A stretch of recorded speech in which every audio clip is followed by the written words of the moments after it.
3, 2, 1. 7 things you probably didn't know you need to know. I'm Jamie East, and this is the Smart 7. Good morning, everybody. It's Friday the 17th of July and happy World Emoji Day. Smiley face, thumbs up. And a big happy birthday to David Hasselhoff, Angela Merkel, Camilla Parker Bowles and Tom Fletcher. 7. Coronavirus definitely hasn't gone away, and the government's announced a £3 billion investment fund to prepare for a second wave this winter. Sir Patrick Vallance, the chief scientific advisor, spoke to MPs yesterday and was quite frank. The outcome has not been good for the UK so far. It's very difficult to know exactly where we stand at the moment. It's clear that the outcome has not been good in the UK. I think we can be absolutely clear about that. It's also clear that you can see a band of countries that have done less well. Meanwhile, Matt Lavish Holidays Hancock in the Commons continued with unlocking Phase 1. We're now in a position to relax some, but not all, of the restrictions that were in place. So, from the 24th of July, we'll be removing the restrictions on schools and early years childcare and taking a more targeted approach to the restrictions on non-essential retail. And the confusion about simple things like, do I need a face mask to buy a sandwich, continued as Kay Burley tried to get an answer from Alok Sharma. If I nip in and get a sandwich and a takeaway coffee, do I need to wear a mask? And you said, no, I don't.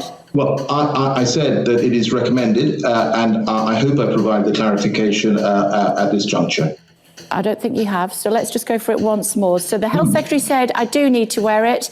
The number 10 say I don't. Give me the definitive. The definitive is it is encouraged for you to do so. I thought it was legally binding. It's not, no?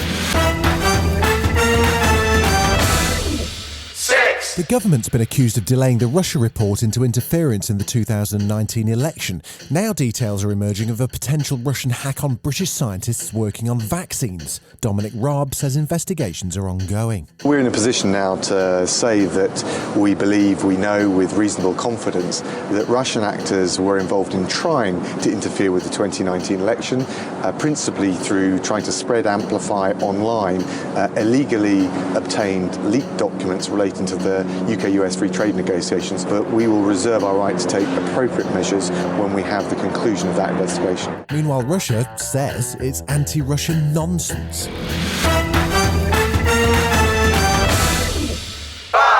In the US, the death rate has started to increase as cases continue to soar, but the Trump administration does not seem to be taking any action. Mayor of Miami, Francis Suarez, paints a grim picture of no real guidance or help. We're being left without guidance. There was guidance in terms of reopening, in terms of the gating criteria, but there wasn't any guidance in terms of what happens if there's a second spike, like we're seeing right now. How do you go backwards? What are the metrics? And so we're struggling. Meanwhile, the president is posting photos of himself with products from a company called Goya, whose CEO is a big Trump fan. It's really annoyed CNN anchor Chris Cuomo. You tell me how a president in the middle of a pandemic has got time for this bullshit. Are you kidding me? Marketing for a brand following calls for boycotts after Goya's CEO heaped praise on Trump last week. On your dime, in the middle of a pandemic. They're selling beans. This is not left and right. This is reasonable, my brothers and sisters. The guy's sitting on the Resolute desk with a bunch of Goya products.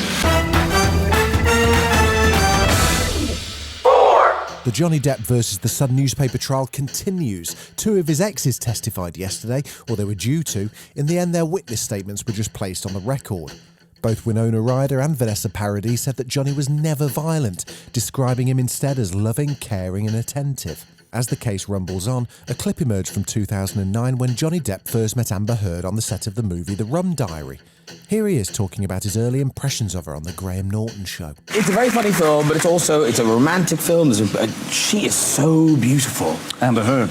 Amber Heard. Yeah, it's like a sort of a callback to, the old school movie stars of, She's nearly as beautiful as Carey Mulligan. Nearly. She's right on the verge. On the verge. They're neck and neck coming up. I walked into a room with Amber Heard last week and I almost fell over. I couldn't look her in the eye. She's sort of blinding. She's really beautiful. Yeah, even I noticed. 3, Real Madrid won La Liga last night in Spain under returning manager and legend Zinedine Zidane. They seemed pretty happy about it too.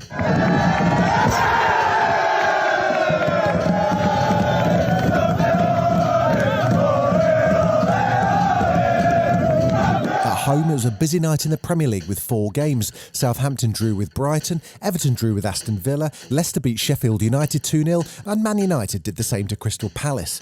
That leaves Leicester and Man United effectively tied for 4th spot and 1 point behind Chelsea with only 2 games left in the season. 2. Hey, great news! There's a podcast! Amazing! Although actually, this one sounds like it could be a good one. I'll let her explain. Hey everyone, I just want to talk to you real quick about something I've been working on lately. It's called the Michelle Obama Podcast. I can't wait for you to listen. In this first season, I'm going to be talking with some of the people I'm closest with. My mom, my brother, my friends, my colleagues, and many others. We'll be discussing the relationships that make us who we are. We'll be talking about the challenges and the joys of being a parent or a spouse. Uh-oh, sounds like Barack might be in trouble. An incredible story of courage now. A 6-year-old boy from Wyoming called Bridger rescued his 4-year-old sister from a dog attacking her by jumping in front of the dog himself. He ended up with horrific injuries, requiring 90 stitches to his face, but his bravery didn't go unnoticed, and several of the Avengers cast sent messages to speed his recovery, including Captain America himself, Chris Evans. This is a message for Bridger. Hey Bridger, Captain America here. How you doing, buddy? So I read your story. Now I'm sure you've heard a lot of this over the last couple days, but let me be the next one to tell you, pal, you're a hero. What you did was so brave. I'm going to track down your address and I'm going to send you an authentic Captain America shield because, pal, you deserve it. Keep being the man you are. We need people like you. This has been the Smart 7. Be smart, wear a mask. We've got an Alexa skill now, so enable us and then just say, Alexa, play the Smart 7. We're back tomorrow at 7 a.m. Like and subscribe wherever you get your podcasts.